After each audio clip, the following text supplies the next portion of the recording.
जून की तपती गर्मी में अपने गुलाब के पौधे को मरने, मुरझाने, सूखने से बचाने के लिए ये कुछ ज़रूरी टिप्स है जो मेरा एक्सपीरियंस है, मैं आपके साथ शेयर कर रही हूँ। शायद ये भी हेल्प करे आपके गुलाब के पौधे को बचाने में। देखिए, पारा इतना हाई है कि किसी भी पौधे को बचाना बहुत ही मुश्किल हो रहा है। ऐसे में हम अपने एक्सपीरियंस को शेयर करके अपने पौधे को बचाने की एक छोटी सी कोशिश कर सकते हैं। पहली चीज़ ये है कि यदि गुलाब का पौधा सूख रहा है और सूख ही रहा है, सभी के पौधे सूख रहे हैं अभी, तो एक चीज़ आप प्रोवाइड करेंगे वो है शेड। पहली टिप ये है कि शेड में रखिए, लेकिन शेड में भी किस जगह पे रखेंगे? जहाँ पर कि गर्म हवाएं ना चल रही हों, लू ना चल रही हो। गुलाब के लिए ये सीज़न बिल्कुल फेवरेबल नहीं होता है, तो आप उस सिचुएशन को क्रिएट करने की कोशिश कीजिए जिस जो गुलाब के लिए फेवरेबल हो, यानी कि थोड़ी सी ठंडक हो, आसपास मॉइस्चर हो और पौधे पर डायरेक्ट सनलाइट ना पड़ता हो। तो इसके लिए शेड में ऐसे जगह पे रख दीजिए जहाँ और भी सारे शेड वाले आपने अपने पौधे रखे हैं, जहाँ पर कि थोड़ा मॉइस्चर मिल सके।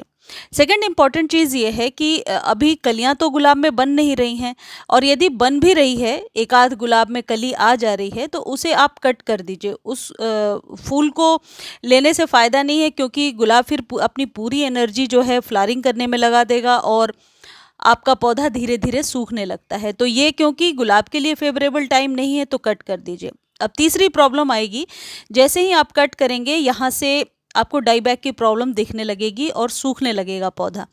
तो आपको क्या करना है, बार बार कट नहीं करना है, यानी बार बार कैंची अपने पौधे में नहीं लगानी है। गुलाब एक सेंसिटिव पौधा तो होता ही है और इसे हर बार न्यू एक्सपीरियंस के साथ बचाना पड़ता है। तो गुलाब को आप बार बार कट ना करें। यदि पत्तियां सूख रही हैं, बहुत ज़्यादा आप कह सकते हैं ड्राई होकर के गिर रही हैं, तो आप उसे बचाने की कोशिश कीजिए, उसके रूट्स को स्ट्रॉन्ग कीजिए, लेकिन बार बार कैंची ना लगाइए। अब अगली जो सबसे इम्पॉर्टेंट चीज़ ये है कि वाटरिंग कितना करना है। देखिए, अपने गुलाब में आप सुबह के टाइम में एक बार अच्छे से पानी दे दीजिए, और जब भी आप पानी दे रहे हैं बहुत अच्छे से शावर करते हुए पानी दीजिए। पत्तियां सारी धुल जाएं, पत्तियों की नसें ना दिखें और पत्तियां लश ग्रीन हो। लश ग्रीन पत्तियां तो अच्छा, आज मेरे किसी व्यूअर ने बोला था कि ये पत्तियां इतनी ही ग्रीन हैं या फिर आपके कैमरे में ऐसा दिख रहा है। ये इतनी ही लश ग्रीन है, क्योंकि एक्सपीरियंस तो डज़ मैटर एवरीवेयर। थोड़ा सा एक्सपीरियंस हो गया है, इसलिए हम लोग बचा ही लेते हैं अपने गुलाब को। तो पत्तियों को लश ग्रीन रखने के लिए इन्हें गर्म हवाओं से आपको बचा करके रखना है और बहुत अच्छे से वॉश करते हुए इनमें पानी देना है। अब पानी कितना देना है ये जानना बहुत ज़रूरी है, क्योंकि अक्सर गुलाब पानी की वजह से भी ख़राब हो जाता है, चाहे वह गर्मी हो या सर्दी हो। सर्दी में तो खैर कम ही पानी देते हैं, तो पानी आप एक टाइम ही दीजिए, मॉर्निंग के टाइम में। अब एक बहुत ही इम्पॉर्टेंट चीज़ ये है कि जस्ट बिकॉज़ ये गुलाब के डोरमेंसी का टाइम है, इसका ये मतलब बिल्कुल भी नहीं है कि इसे हम भोजन नहीं देंगे। भोजन देना ज़रूरी है, लेकिन ऑर्गेनिक वे में। देखिए, ये जो चाय पत्ती है, उबली हुई चाय पत्ती है, जो हम घर में चाय बनाते हैं, चाय बनाने के बाद अदरक वगैरह निकाल करके धो लिया, छान लिया और एक दिन में ही सूख गया।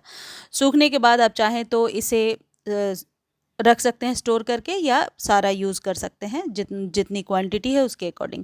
1 चम्मच आपको 5 से 6 इंच के कंटेनर में दे देना है और इसे 15 दिनों पे रिपीट करना है। इस जगह पे फ्रेश टी लीफ भी आप ले सकते हैं।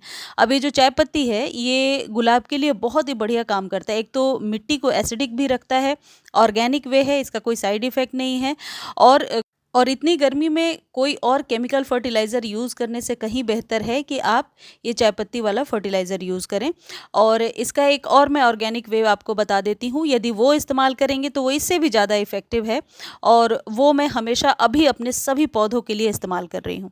अब अगली इम्पॉर्टेंट चीज़ ये है कि गुलाब का लोकेशन तो आपको मालूम हो गया, पानी किस तरीके से देना है ये भी मालूम हो गया, लेकिन गुलाब के पौधे में गुड़ाई बहुत ज़रूरी है। गुलाब की जो सॉइल होती है, ये यदि जमने लगे या फटने लगे, तो इसका सीधा इफ़ेक्ट आपके गुलाब के लीव्स पर होता है, और लीव्स जो है वो गिरने लगती हैं। गुलाब के पौधे की मिट्टी बिल्कुल नेचुरली भुरभुरी बनी रहे, इसके लिए अभी हम खाद तो नहीं दे सकते हैं, लेकिन ऑर्गेनिक कोई चीज़ ऐसी ज़रूर दे सकते हैं जिससे कि सॉइल में वर्मीज़ पैदा हो और आपका पौधा जो है स्वस्थ रहे। देखिए, गुलाब के लिए क्योंकि ये फेवरेबल टाइम नहीं है, इसलिए बचाने के लिए हम सारी कोशिशें कर रहे हैं। ऐसे में हो सकता है आपके गुलाब के पौधे की सिचुएशन अलग हो, तो आप कमेंट सेक्शन में लिख दीजिए। मैं एक जनरल चीज़ आपको बता रही हूँ जो मैंने एक्सपीरियंस किया है अपने गुलाब के पौधे के साथ।